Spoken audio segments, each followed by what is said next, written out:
Mr. Google himself, John Mueller, just labeled digital PR as, and I quote, just as critical, possibly more so in many cases, than technical SEO. Cue an absolute digital PR meltdown. This is really significant. This is somebody from Google saying that a particular link building strategy is important, and not only important, potentially more important than some of the building blocks of SEO, technical SEO. This is really significant, not just because of that, but also because most of the time when Google is talking about link building, all they're doing is telling us SEOs what we shouldn't be doing. Finally, now there's some clarity on, hey, this is good, you should be doing this. So this is a massive moment. So whilst the digital PR corner of the SEO world basks in the glory normally only afforded to Love Island winners and Elon Musk's stock tips, here's a video on how to get started with digital PR. This is perfect for you if you're a business or a marketing manager who is looking to use this amazingly powerful marketing strategy for your business. So stay tuned and let's get into how to get us started with digital PR.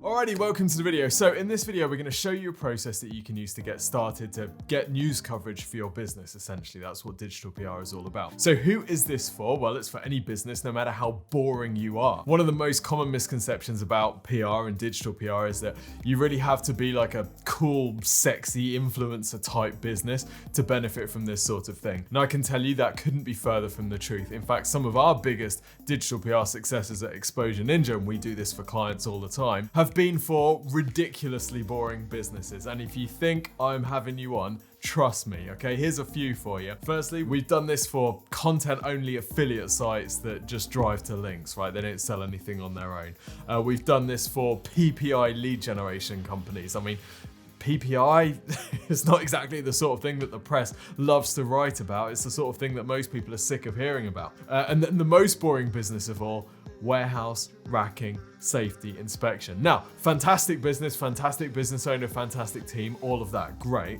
But it's hardly, warehouse racking is probably boring enough, but warehouse racking safety inspection. So you don't have to be a super cool, hyped up, sexy B2C company here. You can be as boring as you like, and there are PR angles that you can use. And in fact, we're gonna do some examples and look at a process that you can use for idea generation later on. So stay tuned for that. Okay, but what I should say is you will not get boring stuff published. If you're a boring business, you need to come up with a creative angle and ways to piggyback on trends that you can do this, but you won't get boring stuff published. So if you're hoping to get some news coverage for your new website launch, or you've just had the warehouse updated, or you just had a new robot in the warehouse or something like that, unless it's really cool, you're not going to get coverage. So let's get that out of the way first. You're going to have to come up with cool ideas, right? Let's look at a few different ways that you can use digital PR. Okay, so firstly, what is digital PR? Let's look at some examples. When you're looking through newspapers and magazines, if you look with a critical eye, you'll identify that there are really two types of news. Okay, you've got news about current affairs, so things like politics and what's actually happening in the world, and governments talking about stuff and death tolls from coronavirus and that type of stuff. That is like actual news. And then you've got kind of entertainment, informative type stuff, which isn't the result of, journalists going out there with pen and paper and interviewing people. Let me show you some examples. So here we can see an example on thesun.co.uk, which is a national news publication in the UK. And here is something about how much couples earn from Instagram. Now, this is a digital PR piece, and we can tell it's a digital PR piece because it's come from Cass Patton, the founder and CEO of OnBuy.com. Now, OnBuy is a website that sells products, right? So what do they have to do with influencers? Well, almost nothing. They just went out and researched this piece and picked up the numbers and have put them in a way that the Sun are happy to publish. So it's a great way of getting a link for their website. right? And getting some attention for them. Here's an example on bristolpost.co.uk talking about the most popular Netflix series from the past year. Well, this is news, but it's also kind of not really news. So this is tapping into a trend, which is people watching Netflix. And we can see it's a digital PR piece because it starts, research has revealed. And if we go a little bit further down here, we find that the source of all of this information is actually Tombola, the bingo app. So they just looked at the reviews on IMDb and they put together this list, which they then sent out to the press, and that is now news. So what's happened here? Tombola wants to get links, it wants to get mentions. Very difficult to get links to gambling apps. So they've had to look outside of the gambling space, and instead they've just said, okay, well, what's everyone thinking about? They're thinking about Netflix. Let's go and get some data about Netflix shows and send that out, and then that's one way that they've got some coverage. Continuing on the Netflix theme, Bridgerton is a series that's trending on Netflix at the moment. Here's a recent piece at the time of making this. What's this all about? This is about baby names inspired by Bridgerton, and this is digital PR for a site called Bella Baby, and all they've done is they've put together this content piece which is baby names inspired by Bridgerton. And really all they've done is they've picked out names from the show, and then they've put a bit of information about each one, and then they've gone out to the press with it and they've got some coverage. So this is another example of digital PR in action. Here we've got a piece on the Mirror. This is Yorkshire Dales, named Europe's best national park. Why? Well, because TripAdvisor has just run this Traveller's Choice Awards, and all Traveller's Choices is basically aggregated data from TripAdvisor ratings, and then they just make this. Now, actually, anybody could do this. Anybody could put together the best, most popular things based on TripAdvisor ratings, and lots of people do, and use it to get digital PR coverage. So those are some of the examples, and we can see here that actually a lot of the media is driven by digital PR. So these are stories that we might flick through or we might browse when we're scrolling through our phones. And they're actually provided by businesses like yours, maybe boring companies, maybe interesting companies, and agencies like us, putting this stuff together to give to the media in order to get links and to get coverage. So why do we bother going to all the effort of basically writing the newspapers for journalists? Why do businesses do this? Why do they spend tens of thousands or hundreds of thousands of pounds a month doing this stuff? Well, basically it's because it helps their ranking, okay? So by getting featured and by getting links and by getting mentions on these large high-profile publications, that increases Google's perception of your business, which helps your ranking. It also increases your brand awareness and can increase direct clicks through to your website, although that is usually very much considered a secondary benefit in digital PR. It can also get you shares on social media if you pick up something that's trending. We're going to look at an example in just a second. So that is digital PR in a nutshell. Now let's talk about how you actually do this, and let's talk about the different flavors of digital PR. Now the first flavor of digital PR is newsjacking. With newsjacking, you're basically hopping on the back of trending topics. So we saw some examples there of businesses piggybacking on Netflix series, which are big trending topics, lots of people talking about it, lots of public awareness. So those are great kind of big trends to hop onto. But you've also got micro trends. So at the time of making this video, over the weekend, Joe Biden was inaugurated, and there was this picture of Bernie Sanders sat in his chair with his mittens on. It completely blew up, went all over the internet, and IKEA piggybacked on this to make this chair ad. Right, so they showed an IKEA chair and some oven gloves with a bit of a take on his mittens, and they piggybacked on this, and here it is getting coverage on the Daily Record, which is mentioning IKEA. It's driving awareness to IKEA. It got loads of social shares and picked up loads of visibility. So what they've done there is they've piggybacked on a micro trend. They've been very reactive, very responsive to newsjack something which is smaller happening. So you've got these two different things. You can piggyback on macro trends, big picture things like working from home as a result of coronavirus. That is a macro trend. And then you've got micro trends, like things that happen, memes that pop up and they're here for one day, super hot, and then they're gone, you know, a week later, no one remembers them. So you've got those two types of things that you can newsjack, and which one you choose depends on your business, but it also depends on how responsive you can be. Unless you've got the resources to piggyback on stuff very quickly, then you're usually better off piggybacking on macro trends, stuff that's kind of over a longer period of time. And that can also give your digital PR more longevity as well, because if you create some kind of asset around a macro trend, that's the sort of thing that can pick up links over a long period of time and can be the sort of thing that gets lots of visibility for months or even years to come. Now, just to demonstrate that you don't have to be a sexy business to do this, now here's a client that we did it for. This is the Racking Safety Awareness people, and we produced an infographic which is all about the 4 most dangerous fictional workplaces from the perspective of a health and safety expert. So this was actually released to coincide with one of the Star Wars releases and picked up some coverage in Star Wars publications, also in Doctor Who, and we're basically just taking a bit of a tongue-in-cheek look at the different workplaces that these people are in and rating them on how dangerous they are. So it's a bit of fun, but it's the sort of thing that can get picked up in niche publications, and when it really hits, it can also get some attention in mainstream as well. The next type of digital PR is what we call data outreach. So with data outreach, you are essentially gathering some data and then you are reaching out to publications to share insights from this data. So in this example, we got coverage for an e-cigarette client by conducting a YouGov poll amongst the UK population to find out whether or not people thought that vaping was worse for public health than cigarette smoking.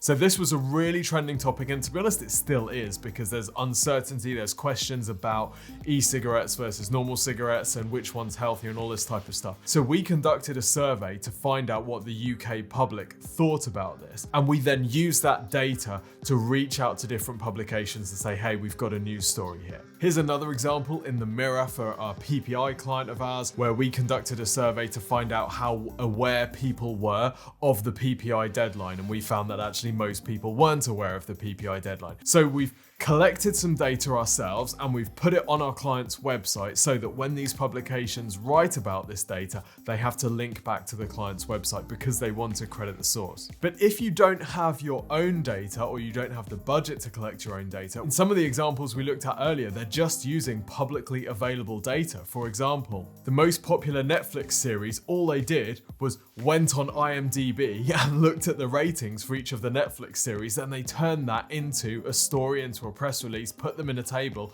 and then off we go. So even if you don't have your own data, you can look at publicly available data, things like TripAdvisor ratings to judge popularities. You can look at Google Trends data. So we ran some pieces around the general election to find out which political party was getting the most attention, was getting the most search volume. All of that is available on Google Trends. So if you're a bit creative, you don't have to use your own data, you can actually use data that's already out there. The next type of digital PR is Journo Requests. So again, there's a couple of different flavors of this. If you just search for hashtag Journo Request or hashtag PR Request on Twitter, you will see what looks like this. Basically, journalists and writers for different publications asking for opinions on different topics. This is a really, really simple strategy that anyone can make the most of. So for example, I've just used this search, and here we can see that Ellen C.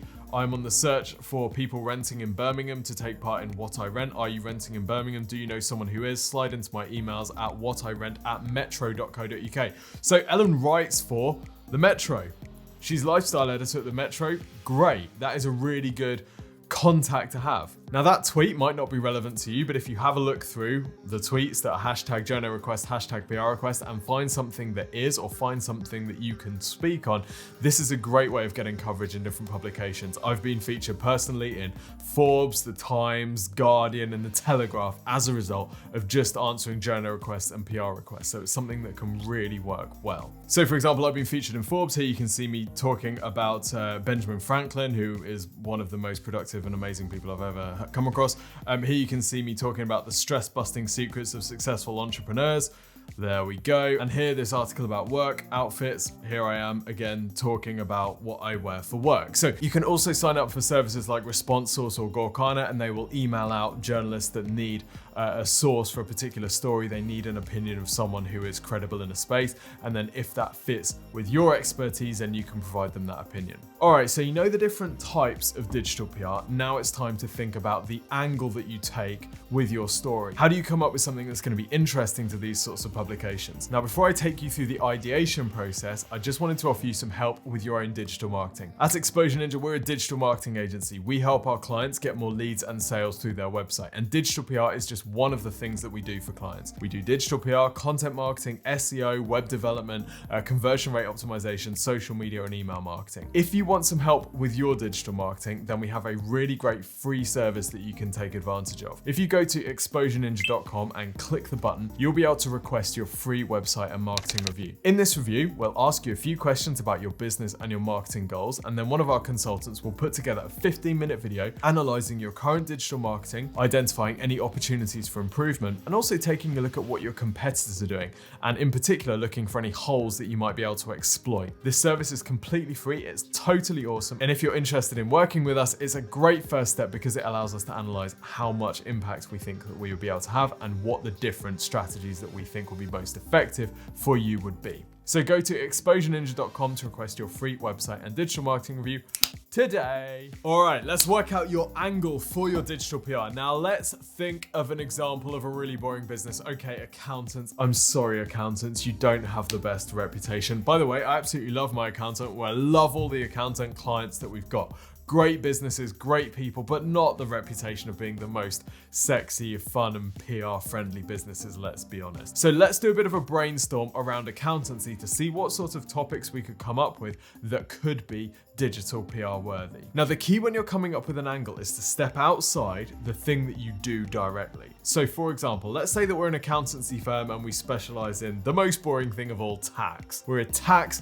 accountancy firm and we help small and medium-sized businesses. We don't really want to talk about tax accountancy, but if we take a step back from that and say, what are we really an expert on? Well, we could be an expert on business profitability. We could be an expert on tax more generally. Well, maybe there are trending topics, maybe there are macro or micro trends that we can piggyback within those, which would actually help us get some coverage. For example, if we think about business profitability, could we look at FTSE 100 valuations versus profitability over the years to work out whether we're technically in a recession or whether we're in a bubble or whatever? That could be something that might have real interest to both business publications, but also maybe cross over into mainstream media as well. If we were to look at business tax, how could we come up with something interesting that taps into a trend within tax? Well, we might think about what are the largest corporations in the UK and how much tax do they pay? Maybe we could put together a league table of shame for the tax evasion strategies that large corporations are using. Now, we obviously want to be careful. We don't want to do anything that's going to damage our own reputation or annoy people, but this taps into a macro trend of people getting really frustrated with large corporations evading tax, with having these complex structures and stuff like that. So if I was a tax accountant, or if we were working with a tax accountant, I would be looking for these sorts of angles, things that tap into public awareness, the sort of thing that people would be happy to talk about. And when you're brainstorming your angle, one great filter to put it through is this the sort of thing that people would talk about in their spare time? If it's the sort of thing that people would talk about in their spare time, great. If it's not, you probably need to come up with something that's going to get a bit more traction. Okay, so you've got your angle. The next step is to identify the publications that you want to go after. Now, the main mistake people make here is they immediately think, we want national press. We want to go in all the nationals. That's where we need to be. Sometimes that's right, but sometimes that might not be the best place to be. If your target audience is in a particular niche, or if you're targeting a B2B audience, yes, national press can be great for SEO, but you might actually get loads of traction if you target industry-specific trade type websites. The great news is a lot of these trade type websites are so desperate for interesting, humorous, good quality information. They're very, very easy to get into. So putting some digital PR together using the processes that we've looked at and sending it over to trade specific publications can get you a lot of traction very quickly. But if it's right for you to target national press and you've got something that's of interest to the general population, then targeting national press is absolutely a great thing to do. So let's say that we wanted to get some coverage on a topic maybe similar to this, and we've identified that the Sun and influencer marketing, that's the sort of thing that we might want to talk about. What we could do is have a look for Yasmin Harisha's Twitter page, and here we go, here it is. We now know what she does, and there is her email. Bingo. So now all we need to do is drop Yasmin a post and say, hey, we noticed you posting some stuff on this type of topic. We'd love to get your perspective on this angle, or we've got a great angle that we think might work really well in the sun, or whatever. Okay, so all you do, find the publication, then you find the writer, then you reach out to them. Now, a couple of quick tips on this. Firstly, you're never gonna get a yes the first time, or it's very rare that you get a yes the first time. If you want more advice on pitching, there's a great podcast episode we recorded with Sam Lyon from Exposure Ninja's content marketing team. We'll probably link it up there. So you need to be persistent if you're gonna get through. Remember, these people are busy. They're picking up like 200, 300 different pitches a day. So if you're gonna stand out, you might need to send a few emails. And then the second thing to think about is don't put all of your eggs in one basket. Yes, Yasmin looks great. Yes, it would be great to get some coverage from her. But if we don't, we need to have lots of other options as well. So you wanna reach out to lots of different publications and lots of different journalists. Don't put all of your eggs in one basket and assume that you're gonna get coverage in a particular place. You need to cast a fairly wide net to make sure that you get enough coverage to be worthwhile. Now, another very quick tip before we finish is sometimes you can take what we call a local national approach. Let's say that you have some data which applies to the whole country, but there might be a region by region breakdown which you can take out. Let's say that you're a divorce solicitor and you've run some Google Trends data on when people look for divorce solicitors, and you've noticed that there's a regional variance. Well, what you could do is go to local publications in some of those regions and say, hey, did you know that Bristol is the divorce capital of the world based on Google Trends data, or whatever it might be. But you can also chunk it down into different locations and go out to local publications, because remember, these publications, they love talking about big topics, but with some of these, you might find that you get more traction taking a local approach to newsjacking or data outreach, or you know, whichever flavor of digital PR that you're using. So I hope you found that useful. We've actually also recorded another video on what is digital PR, which takes you through some of the basics. Okay, actionable tips. What can you do as a result of this video to get your business some digital PR coverage? Well, first thing is, remember, it doesn't matter what business you're in, there is an angle that you can take. It's all about taking yourself out of that, maybe your core area, to just go one level up and think, well, actually, what else are you an expert in? Remember, if you're an expert in racking health and safety, actually, you're an expert in workplace health and safety, because that's going to open up lots more opportunities for you. The second thing is to consider the different types of digital PR that you can utilize. So newsjacking, both of micro and macro trends, data outreach, so compiling your own data or identifying data that's already out there in the public domain, which you can use, or inbound requests through things like hashtag Journo Requests, hashtag PR Request, Response Source, Gorkana, that type of thing. Find your target publications, find the person who's writing on those topics for those publications,